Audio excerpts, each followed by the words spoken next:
இனிவரும் காலங்களிலும் தாவேகாவுடன் தான் விசிக பயணிக்கும் என விசிக தலைவர் திருமாவளவன் தெரிவித்துள்ளார்.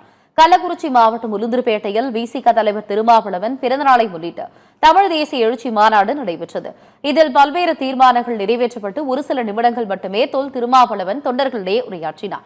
அப்போது இனிவரும் காலங்களிலும் தாவேகாவுடன் தான் விசிக பயணிக்கும் என்றும் சமூக நீதி, மாநில உரிமைகள் மற்றும் மக்கள் நலன் சார்ந்த கொள்கைகளின் அடிப்படையில் இந்த கூட்டணி வலுப்பெறும் என பேசினார்.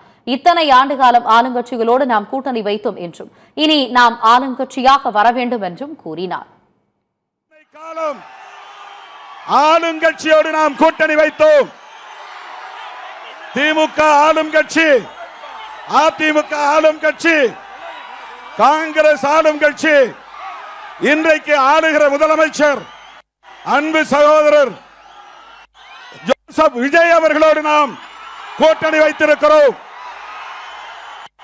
விடுதலை சிறுத்தைகளும் தமிழக வெற்றி கழகமும் இன்னைக்கு இந்த களத்தில், தமிழக அரசியல் களத்தில் இணைந்தே பயணிக்கும்.